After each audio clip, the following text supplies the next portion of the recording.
From Bela Lugosi to Count Von Count, and Chocula for that matter, Dracula is one of the most popular and frequently interpreted characters in pop culture. But here's 8 things you may not know about the world's most notorious bloodsucker. It's long been believed that Dracula got its name from the notorious Vlad the Impaler, Prince of Wallachia. However, how much Stoker did or did not know about the real Vlad is open for debate. Many maintain that he likely knew very little about the historical man and may not have named the book after Vlad at all.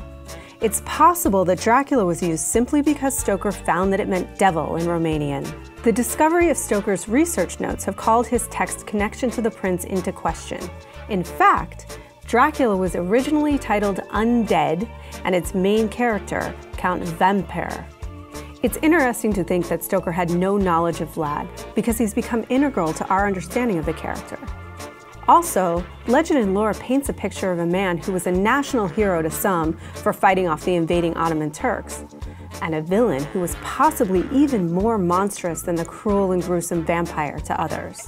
If all is to be believed, then the Impaler enjoyed the soft spray of hemoglobin on his face, culling the population of the poor and ill by burning them alive, boiling gypsy thieves and then forcing other gypsies to eat them, inviting friends over for dinner only to murder them and dip his bread into their blood, and pina coladas.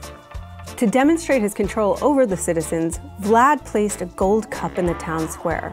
Despite rampant poverty, no one, not one person in a town of 60,000 made the mistake of touching the priceless cup. You can't say the man didn't have style.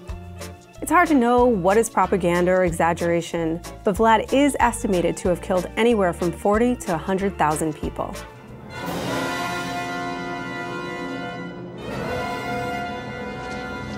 Though he'd done years of research, Stoker joked that the ultimate impetus was a nightmare he had while sleeping off some bad crab with mayonnaise sauce about a ghastly vampire king rising from the grave.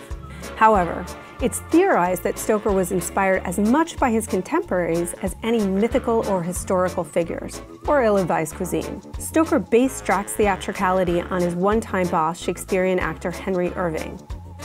Many have also speculated that both Walt Whitman and Oscar Wilde's sexuality inspired the lascivious and bloodthirsty vamp. Some believe that Stoker utilized his novel in part to chastise Wilde for his sexual leanings. Others feel that Stoker was working out his own conflicted sexuality in his Gothic horror. Whatever the case, he certainly had a complicated relationship with Wilde, and rigid Victorian values absolutely did play a role in the novel's conception. If anything, Dracula has probably inspired enough oversexed goth kids to implode Puritan brains. But from Grimm's fairy tales to Friday the 13th, horror stories are often cautionary and moralizing tales. You can never have sex. Big no-no! Big no-no! Dead man. Even in pop culture, sex equals death, okay? Stoker's Dracula may be the most frequently adapted vampire story, with over 200 films featuring the character alone, but it wasn't the first. Vampires have haunted human culture for a millennia, probably ever since we started burying our dead. But the literary vampire began to form in the 18th and 19th centuries, first in poetry, but soon enough in short stories and novels. The tale of lesbian vampire Carmilla was hugely popular, but even before that, one of the first and most influential published short stories was initially falsely credited to Lord Byron, but was actually written by his physician, John Polidori, in 1819. Titled The Vampire, the author was inspired to write the book after several dark and rainy nights spent with friends reading Phantasmagoriana and telling horror tales of their own. It was the same occasion that Mary Shelley first imagined Frankenstein, the modern Prometheus. Dracula has appeared in several comics, including Marvel's long-running Tomb of Dracula series, which also birthed Blade. But it was in DC's graphic novel, Batman and Dracula: Red Reign, that the Dark Knight gave the King of the Vampires a poetic death via impalement. Drac got the last laugh, though, as he's wont to do, and turned Batman before he died. It was a whole tragic, "I'm a monster, kill me please" time for the Caped Crusader, so mostly business as usual. It's also not the only time these two crazy kids have done battle. I am the Knight. I am Batman. In the ever-popular Castlevania video game series, Dracula has been kicking around for nearly 1,000 years. His first chronological appearance is in 1094, and his latest is in 2036. In between, the Count has been resurrected over 10 times and served as the big bad in more than 16 Castlevania games.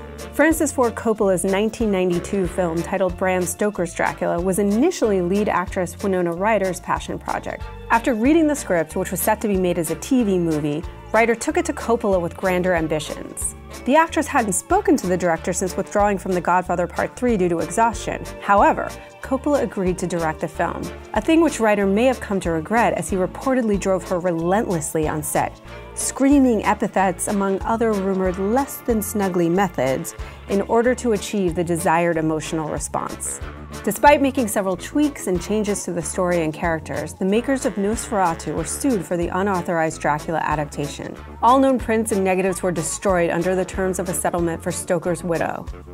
One lonely print survived, though. It was through this stroke of good fortune that cinema history was able to maintain a link to the pivotal horror film, which introduced the idea that sunlight would kill a vampire.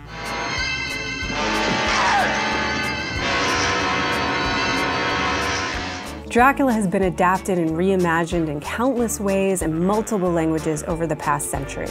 Look for the master to make an appearance in any number of shows and films over the next few years. And standing behind you as you watch this, right now.